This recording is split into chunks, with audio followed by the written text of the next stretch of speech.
I remember it was a Tuesday night nearly 10 years ago when my phone lit up with a message that changed my life. Just after 9 p.m., I was lounging on the couch, watching TV, when I received a notification from an unknown number. Curious, I grabbed my phone, feeling a rush of adrenaline as I saw the sender's name. The message simply read, "Hi Ashan, is this still your number? It's Laura from Leeds." A few years prior, Laura and I had dated for about 6 months. Initially, it was fun, but it didn't last. She was beautiful, intelligent, and successful, yet she was also intensely focused on self-improvement, perhaps too much so. While I appreciated her views on self-discipline and accountability, her fixation often crossed the line. One notable instance was when I gave a homeless man a few coins while we were out on a date. It was freezing, and I thought a warm drink would help. At first, Laura was silent, but when I noticed her cold demeanor, she launched into a tirade about how pathetic homeless people were and how they should fend for themselves. She criticized me for being foolish to give him money, claiming he would just spend it on alcohol or drugs. I had only intended to offer a simple act of kindness, and I felt her reaction was an overreaction fueled by her inebriation.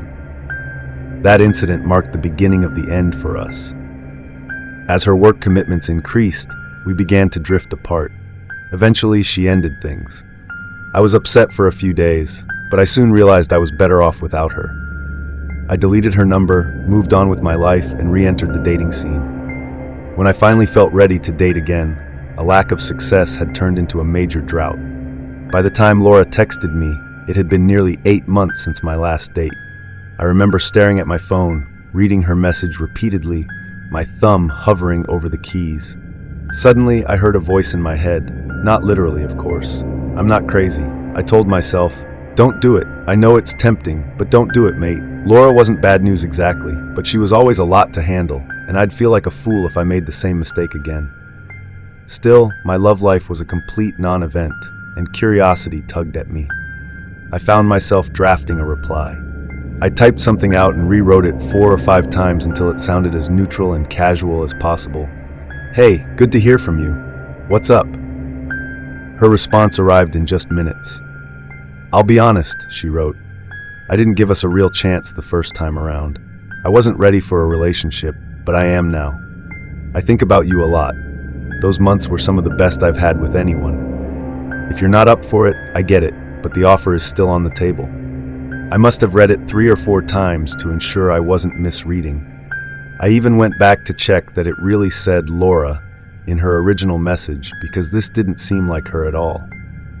The Laura I knew was distant and preoccupied, always with her mind on work and her foot halfway out the door.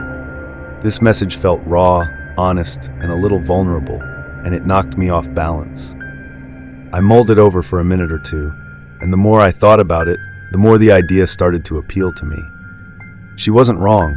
Those first few months together had been phenomenal. Much of my frustration stemmed from her lack of effort, despite our great chemistry. Now, if she was ready to invest time, maybe, just maybe, I owed it to myself to see if she was genuine. We exchanged a few more messages, discussing everything further. Once I was convinced she seemed sincere, I asked her out for what I called a second first date. We agreed to meet that Sunday at a new Middle Eastern restaurant I wanted to try. Since the next day was a bank holiday Monday, we could stay out late without worrying about work the next day. That Sunday, I arrived at the restaurant a bit early, standing outside with my hands in my pockets, watching the street.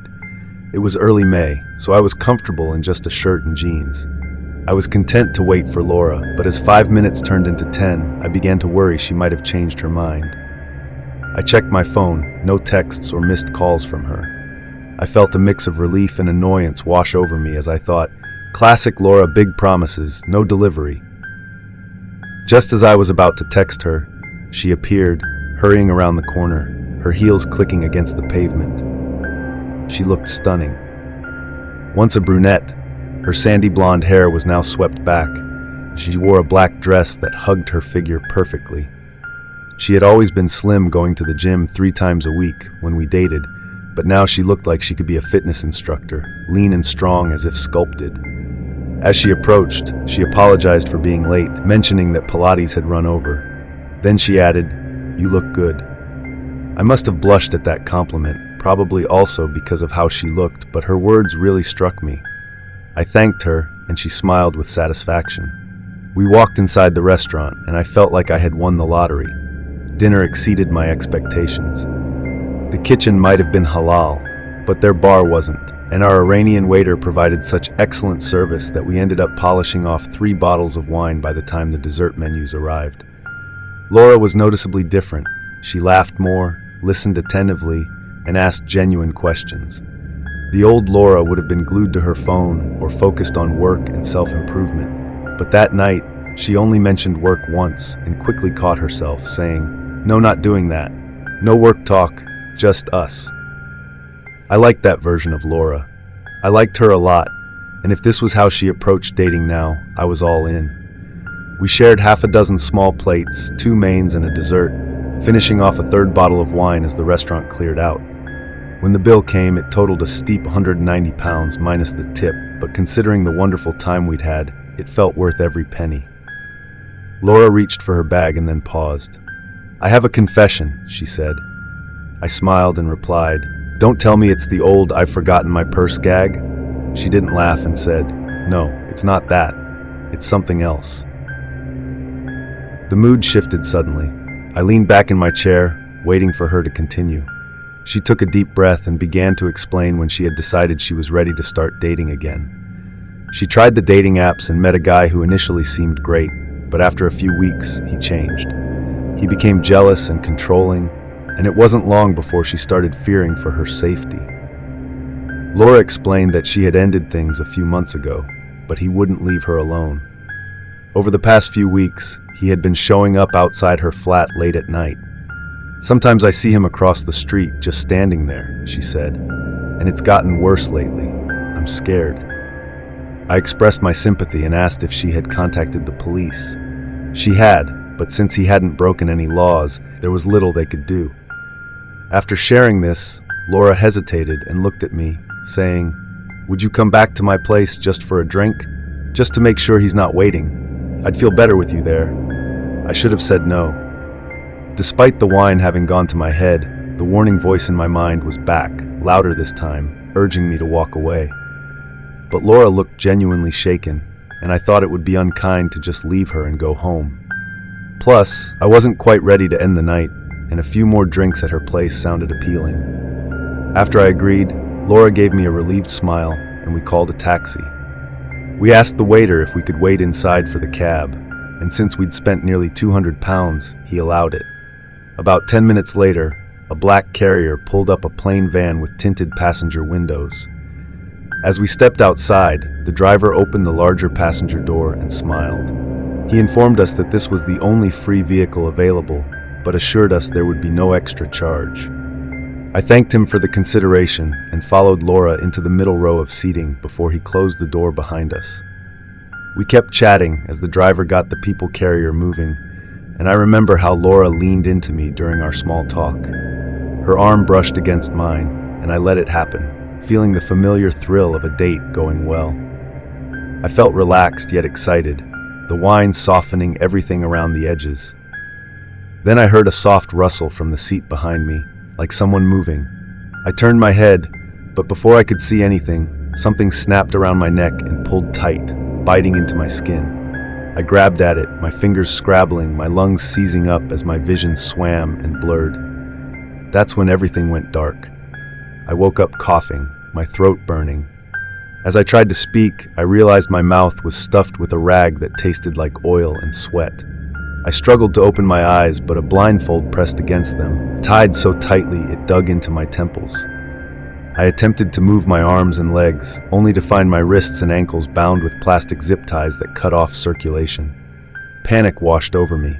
I thrashed and kicked, trying to scream through the gag, but a low, gravelly voice from behind me suddenly commanded my attention. "Move again, and you're dead." I continued to fight, jerking my shoulders and twisting my wrists until the ties felt like they were slicing into my skin. Then, suddenly, the pressure around my throat returned. I gasped for air, but nothing filled my lungs. I caught white sparks in the darkness behind my blindfold when Laura's voice suddenly broke through the background noise. "Stop fighting, Sean," she said. "Calm down. It'll hurt less if you just let it happen." And her words hit me like a punch in the gut. My brain stalled, refusing to connect the dots for a moment before it finally hit me. Laura. Laura was doing this to me. I stopped fighting, not because I wanted to, but because if I had any shot at surviving, I had to wait and think. I remember slumping back into the seat, breathing hard through my nose, and just listening. The van rumbled on endlessly. Every bump jolted my spine, and every turn made my stomach churn. I tried to count the minutes and listen for anything that might give me a clue about who had taken me or where I was being taken. But fear scrambled my brain. My hands went numb from the tightness of the ties, and the gag kept me from swallowing properly, causing saliva to pool in my throat and make me gag intermittently. Laura didn't say another word, and neither did anyone else. There was just the low hum of the engine, the sounds of outside traffic, and the occasional throat clearing from the man behind me. When the van stopped, the door next to me slid open, and I suddenly felt two pairs of gloved hands wrench me from my seat. They dragged me out, my bare feet hitting the gravel that stabbed into my soles. I stumbled, but they didn't let me fall. 2 or maybe 3 of them kept dragging me forward. The gravel turned into grass, and then I heard twigs snapping. The air changed, feeling damp and heavy. I could smell pine, dirt, and a faint trace of smoke. My legs shook, but the man continued to drag me along. One of them had his thumb dug into the flesh just above my collarbone, and I think it was one of those pressure point holds I had heard about. But my God, I didn't know anything could hurt so much. I was dragged for 10, maybe 15 minutes, and then suddenly we stopped. Grass brushed my feet again, and dead silence filled the air. No breeze, no birds, just the sound of my own ragged breaths. I stood still for a few moments, and then all of a sudden, they began lifting me into the air.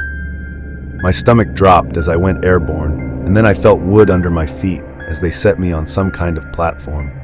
It creaked under my weight as they shoved me back against a rough, splintered pole and tied me to it with ropes that scraped against my skin. Then came the knives. I felt cold metal sliding against my chest, and I began to scream against the gag, thinking they were going to cut my heart out or something. But then suddenly, I heard the sound of fabric tearing as they cut my shirt away. The jeans went next, and I felt a cold sting that made me flinch as a blade nicked my thigh. They didn't stop until I was completely naked, and I could feel the night air on almost every inch of my skin. Then I started to hear the sound of something clicking below me. It sounded like wood shifting and heavy objects hitting the ground as men grunted and strained. Then my gag was pulled out and the blindfold was removed. My eyes watered as they adjusted to the bright light of flaming torches, and that's when I saw where I was. My knees buckled. I was in a clearing deep in the forest, and to my horrified disbelief, I was surrounded by a crowd of figures in hooded robes. Their faces were hidden behind smooth, featureless masks, like blank slates, and some held torches that cast jagged shadows across the trees. The men beneath me, the ones who had dragged me, wore tactical gear, black uniforms, masks and guns holstered at their hips. They stacked wood under the platform, and suddenly one of them appeared, holding a hefty jerry can. He walked up to the woodpile, tipped it, and began pouring petrol all over it. The sharp chemical stench hit my nose as it soaked the wood. Another can followed, then a third, the foul liquid gushing out and saturating the logs and sticks. It felt like I was trapped in a waking nightmare. I tried to shout, but my voice cracked and was barely audible. I could hardly form words, yet I begged them to stop as the fumes irritated my nose, face, and throat. The men in black uniforms didn't even look up. They continued with their task. I pulled at the ropes binding me, the pole digging into my back, but I couldn't move. The petrol kept flowing, the pile beneath me growing dark and slick, the smell so thick that I could taste it. A figure stepped forward from the crowd, holding a flaming torch above their head. The others silently parted, watching reverently as the figure glided towards me. They wore a hood like the others, but their mask was different, dark, almost slate-colored, decorated with strange pale symbols I didn't recognize. After stepping away from the crowd, he stopped, turned, and began to address them in a language I didn't understand. And I'm not daft either. I know the likes of French, Spanish, or German when I hear them, and I'm a big fan of Korean horror and old Hong Kong action movies. I'm no language expert, but I have a good ear for them, and this sounded like nothing I'd ever heard before. The words rolled out sharp and rhythmic, and every so often the crowd responded with short barking chants that echoed through the trees. Once they finished speaking, the masked figure turned to me and raised the flaming torch high above their head. The flame danced, and then, from about 10 feet away, they started walking towards me. At 8 feet, the crowd's chanting grew louder and louder as I thrashed harder. The ropes were tearing at my wrists, making them slick and sore with bloody abrasions that were forming. At 6 feet, I could feel the heat of the torch brushing against my skin. I screamed a raw animal sound as I squirmed against the wooden pole. At 4 feet, the flames filled my vision as the crowd began howling. I completely lost it. I screamed, sobbed, and begged, my words descending into frantic gibberish as snot and tears streamed down my face. I did and said things I didn't even know I was capable of, promising things I could never deliver, verbally debasing myself in ways I would never forgive myself for. I prayed they'd listen to me. I begged them to see reason, but the crowd's chanting only grew louder and louder until I could barely hear myself scream. I watched in horror as the masked figure closed the gap between us, gradually lowering the torch until I was just a meter or so from the petrol-soaked pile. A few more seconds and I'd be engulfed in flames, choking on smoke, feeling my skin begin to blister and blacken. Yet just as it looked like the figure was going to drop the torch into the pile, they raised it back up into the air again, and the crowd behind them went quiet. I froze, staring silently at the flaming torch as the figure took a few steps backward. After a few seconds of silence, they let it fall to the ground, pulled up their robes slightly, and stamped out the flames with the sole of a long black boot. My head spun as the embers hissed into nothingness. I couldn't breathe. I couldn't think properly. I wanted to feel relieved, but I couldn't, because I might not have avoided a fiery fate by merely delaying it. Then, the next thing I knew, one of the tactical men climbed up onto the platform, his boots thumping on the wood behind me. He slipped the blindfold back over my eyes, stuffed the gag back into my mouth, and then cut the ropes binding me to the pole. My arms dropped, useless and numb from the terror I was experiencing, and then I was dragged from the platform. My legs wouldn't support me when I hit the ground. I stumbled and fell, but the men hauled me up. It took ages for my legs to regain strength, and I think I only walked for about 4 or 5 minutes before I heard the sound of a van door sliding open again. They bound my wrists and ankles, threw me inside, and after the door slammed shut, the van started moving. I remember curling up and shivering, feeling all hope drain from me. I was convinced I was going to die, with no chance of escape. So, you can imagine my disbelief when they suddenly stopped, cut the bindings on my ankles, and pulled me onto the road. I hit the ground, dirt and rocks scraping my knees, and then heard the van peeling away. I expected someone else to grab me, but after a few moments of complete silence, I pulled up my blindfold and saw I was alone. I was on a dirt road in the middle of nowhere. No houses, no cars, just empty fields surrounding me. My wrists were still zip-tied, and I was completely naked, but I could walk. I got to my feet, every joint screaming in protest, and started down the road. I'd never been so cold in my life. The wind felt like it was cutting through me. But I kept moving one step, then another, slowly but surely, praying I wouldn't die of hypothermia before I found help. My feet were raw and bleeding from the rocks when I finally spotted a cottage in the distance. It was a quaint little place with a thatched roof, like something out of a postcard. But there I was, staggering up the path completely naked. It felt surreal. I reached the door and pounded on it with weak but desperate fists. A middle-aged woman in a bathrobe answered, and the moment she saw me, she screamed like a banshee. Her husband rushed up behind her, wielding a baseball bat, ready to attack until he noticed the bindings on my wrists and stopped. I'll never forget the look on his face, his eyes widening in realization.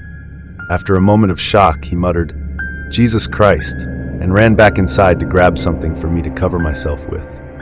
They brought me a blanket, made me a cup of tea, and then let me take a long, hot shower.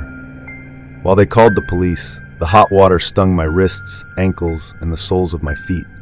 I just stood there shaking, watching blood and dirt swirl down the drain, wincing from the pain as I washed myself. Just before the police arrived, the nice couple gave me some spare clothes to wear. It was only a baggy pair of joggers and a faded t-shirt, but it meant the world to me. After that, I sat in their kitchen waiting for the police while the couple whispered in the next room.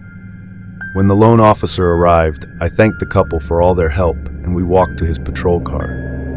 After taking a seat in the back, I told him everything. The dinner, the van, the forest, the hooded figures.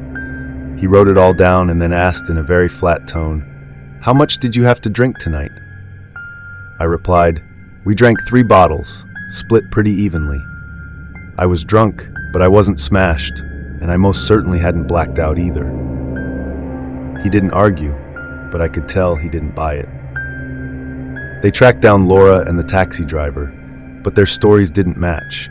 They claimed I'd been blind drunk, demanding that they stop the taxi so I could get out to vomit, and that after doing so, I had walked off into the dark field, never to return. They had a receipt from the restaurant, timestamps and everything, and Laura's phone went dead after that. No answers, no trace of her. Eventually, the police seemed to give up on everything. As worthless as the UK police usually are, they said there wasn't enough evidence, that they couldn't trace this Laura girl I had gone on a date with. So, until I remembered her address or where I had been taken, there was simply nothing more I could do to further their investigation. The grazes on my wrists healed, but the nightmares did not. I tried to do my own research on what had happened for a while, but it took a serious toll on my mental health. I went down many rabbit holes pertaining to Wiccan and occult practices, but found nothing like the mass I had seen or the language I had heard. I talked to some users on r/conspiracy and even posted about it, but most people didn't believe me, and one user even called me a plant. In the end, I stopped trying to make sense of anything and, in a kind of great big circle, found my way back to the heal your trauma self-help genre that Laura had so staunchly avoided. I tried reading all the books I could get my hands on, even took an online course about getting rid of the night terrors, but nothing really helped. I still see that torch every night, feel the heat, hear the chants, and I haven't dated since then. My trust issues have extended into even the simplest everyday interactions. Sometimes, while chatting with someone I don't know personally, I'll stop and think, was it you? Were you there? Sometimes when things get really bad, I think about the person with the torch, the one who, for whatever reason, chose not to light the fire underneath me. Sometimes I feel like I owe them my life. In the grand scheme of things, they're the best friends I've ever had. I swing between intense gratitude and hating them with every fiber of my being, not because I wish they'd gone through with it, but because they left me stuck here, half alive, with a story that hardly anyone believes.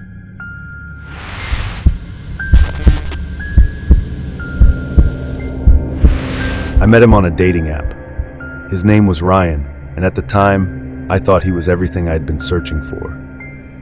His profile picture showed him leaning against a motorcycle, dressed in a leather jacket, with a handsome smile that gave me butterflies.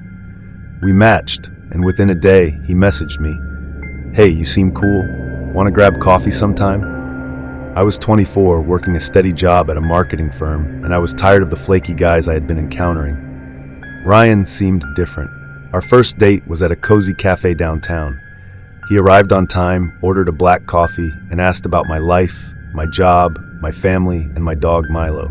He really listened. He shared that he worked as a mechanic, loved fixing things, and had a close relationship with his sister.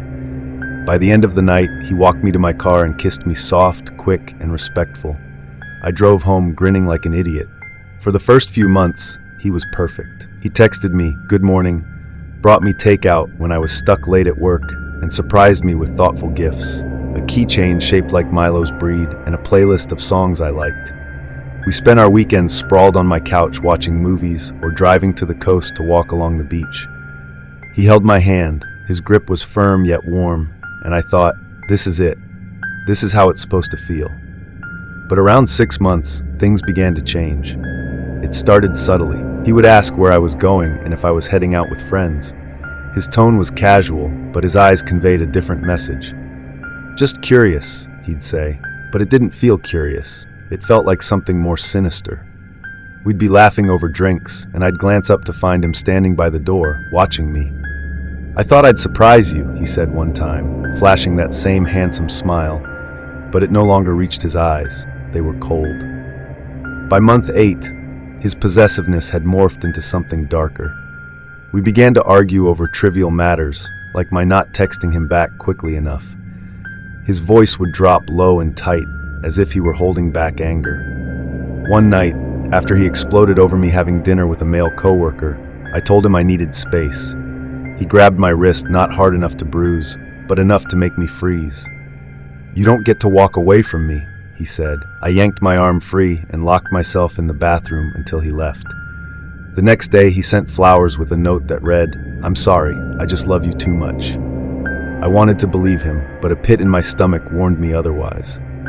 I ended it after 9 months. We were at my apartment, and I had rehearsed my words all day. "Ryan, this isn't working. I'm done." When I said it, his expression went blank, like a switch had flipped. He stared at me in silence for a full minute, then laughed and said, "You don't mean that." When I insisted I did, he stood up, grabbed his jacket, and walked out without another word. I locked the door behind him, hands shaking, hoping that was the end. It wasn't. The texts began the next day. "I miss you. You're making a mistake. We're not over." I ignored them, deleted them, and blocked his number, but he just used a different one. I found notes on my car windshield saying things like, "Talk to me," in his jagged handwriting. Once I came home to find a single rose on my doorstep, the petals crushed as if he had gripped it too tightly. I threw it in the trash and double-checked my locks. Then he started showing up at home, at work, or while I was grocery shopping. I'd spot him across the street from my office, leaning against his motorcycle, staring up at my window. I'd see him at the grocery store, the gym, and the park where I walked Milo, always at a distance, always watching. I told him to leave me alone, but he would just smile and shake his head, walking away. Eventually, even my coworkers noticed. My boss pulled me aside one day and asked if I was okay. I lied and said yes, but I wasn't. I stopped going out unless I had to, parking closer to my building and keeping my keys between my fingers when I walked to my car. Then the threats began. He called from blocked numbers, his voice low and menacing. "You think you can just toss me aside," he said. "You're going to regret this." I'd hang up, but his words lingered, digging into my mind. I went to the police and filed a report, but they said there wasn't much they could do without proof of imminent danger. They gave me a card for a restraining order, but I knew Ryan wouldn't care about some piece of paper. I bought pepper spray, started sleeping with a baseball bat by my bed, and told my mom everything. She lived about an hour away from a retired nurse with a no-nonsense streak, and she begged me to move in with her. I said no. I wasn't going to let him chase me out of my life. I tried to carry on as normally as I could. I went to work, walked my dog, and kept my head down. The threats kept coming, but I got good at tuning them out and pretending I wasn't scared. At least until that phone call. It was a late Tuesday afternoon, and I was at my desk when my phone buzzed with a number I didn't recognize. I answered, thinking it was a client. It was Ryan. His voice was different and colder, like he was planning every word. "Killing you wouldn't be punishment enough," he said. "You need to hurt like you made me hurt. Because you took something precious away from me, I'm going to take something away from you now." After that, the line went dead, and I had never known fear like that. I grabbed my bag, left my desk without a word, and ran to my car. My mom was the only person he knew how to reach. The only one I had ever mentioned to him. I called her as I drove like a mad woman out of the parking lot. "Lock the doors," I said when she picked up. "Don't let anyone in. I'm coming." She asked what was wrong, but I couldn't explain. I just told her to stay safe. The drive was a blur. My hands gripped the wheel so tightly my knuckles turned white, and I kept checking my rearview mirror, half expecting to see his motorcycle tailing me. When I hit her street, I saw his truck, this black, dented, unmistakable thing parked just near her driveway. I slammed on the gas, pulled in behind him, then jumped out and ran up the path, hammering on the door. My fist pounded hard enough to rattle the frame, and I yelled at her to open up. The door swung open, and there was my mom, calm as ever, just staring at me. "What's all this noise?" she asked.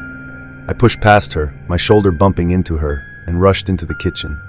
There he was, Ryan, sitting at the table with his jacket slung over the chair like he belonged there. I felt a wave of sickness. "He got here a minute ago," my mom said, frowning at me. "He said he was a friend of yours." "Get out!" I shouted, my voice breaking into a yell. "Get the hell out!"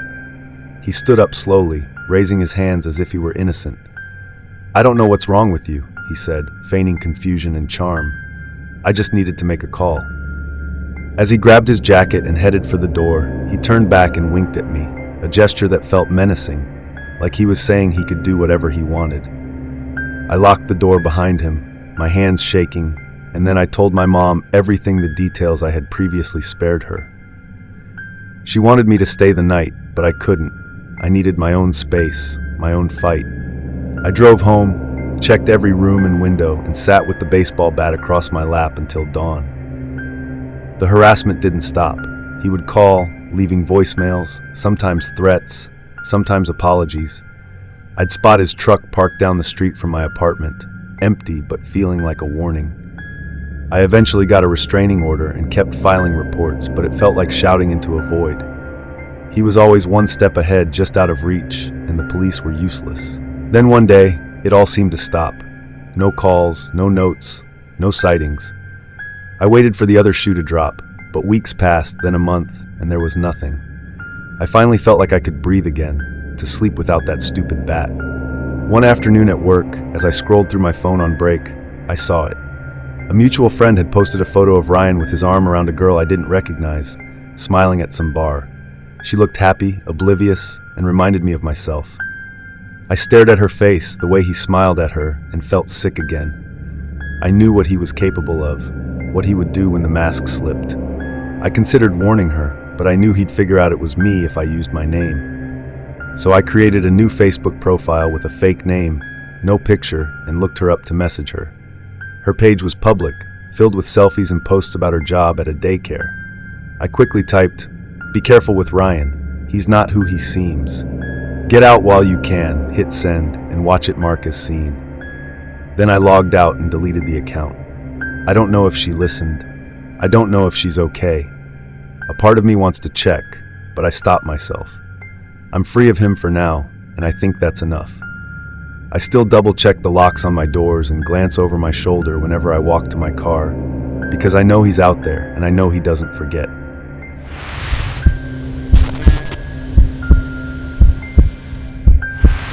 I grew up hearing the story of Elizabeth Talbot, affectionately known as Lizzie, from my grandmother, who learned it from her father, Lizzie's only son.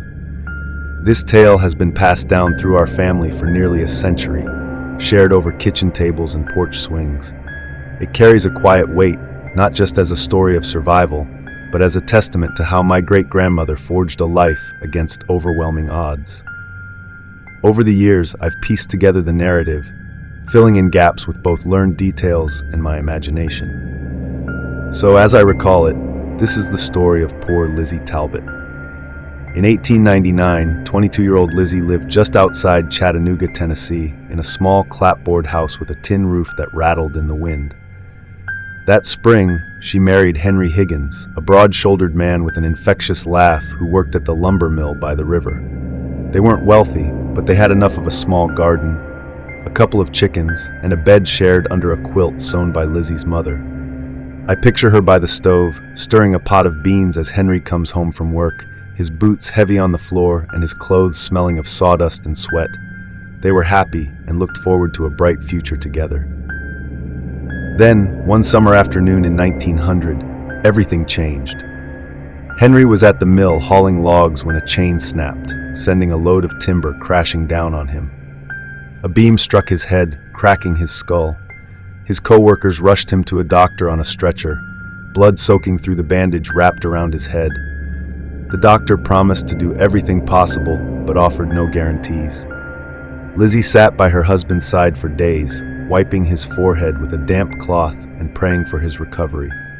He eventually woke up, but the man who opened his eyes was not the same one she had married.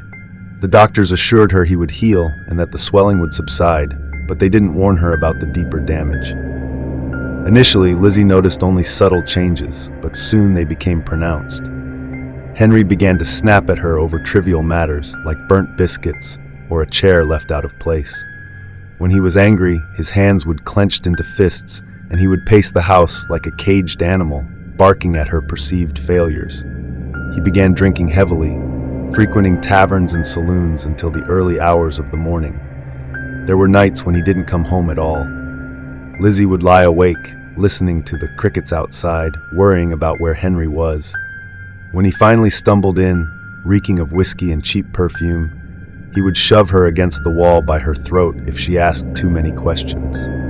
One night, he grabbed her by the hair, yanked her head back, and said with wild, empty eyes, "You don't owe me, woman." His breath was hot against her face. She clawed at his hands, gasping until he finally released her and stormed out. That was the first time she locked the bedroom door, her heart pounding as if trying to escape her ribcage. Lizzie prayed fervently for things to improve and for her husband's mind to heal, but over time, he only grew worse. To her horror, Henry began robbing people like a common thug, first the drunks leaving saloons, then shopkeepers closing for the night. Word spread quickly. Henry Higgins was no longer just a mean drunk. He was now downright dangerous. He would come home with blood on his knuckles and a sack of stolen goods, laughing as if it were all a game. The townsfolk whispered about the women he'd been seen with girls from the rough side of town who took a man's money without asking his name. Each story cut deeper for Lizzie, who remembered the man she had loved and felt she was now living with a terrifying stranger. The breaking point came one dark, frigid evening in the winter of 1901. Henry crashed through the door, his coat torn and his face smeared with dirt. He was drunk and had clearly been in a fight, foaming with anger. "Where's the goddamn supper, woman?" he bellowed, kicking over a chair. Lizzie tried to calm him down, but at the slightest suggestion that he might be the cause of his own troubles, he lunged at her. He grabbed her by the hair and slammed her head against the wall. Pain exploded behind her eyes as she crumpled to the floor. Looking up, she saw Henry towering over her, his heavy boots inches from her face. For a moment, she thought he would kill her.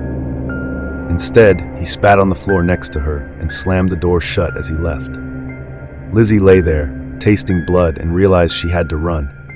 She didn't have much, just a few dresses, a shawl, and a handful of coins hidden in a tin under the bed. She waited until dawn, when Henry would be passed out, and slipped out the back of the house. She walked for days, her feet blistered and bleeding, hitching rides on wagons and begging for scraps from strangers.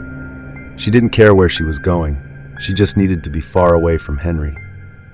Weeks later, half-starved and shivering, she stumbled into Haw River, North Carolina, a quiet town with a river running through it and a church on a nearby hill. There she met Benjamin Heckler. Ben was the pastor of the church, a man in his 30s with kind eyes and a voice that resonated when he preached. He found Lizzie slumped on the steps. One Sunday morning, her dress filthy and her hands trembling, Lizzie arrived at the church. Benjamin didn't ask any questions. He simply brought her inside, gave her a blanket, and set a bowl of soup in front of her. Over time, she shared her story in bits and pieces, and he listened without judgment. He offered her a spare room at the parsonage, and soon she was helping him mend hymnals and sweep the floors. They grew close, closer than either intended, and for a while they tried to ignore the feelings developing between them. But Lizzie was still married, and Benjamin wouldn't cross that line. "I can't be that man," he told her gently but firmly. She understood, even though it hurt. So she waited and fought. She wrote letters to lawyers, secured affidavits from people back in Chattanooga, and tracked down witnesses who would testify that Henry had beaten her and betrayed their vows.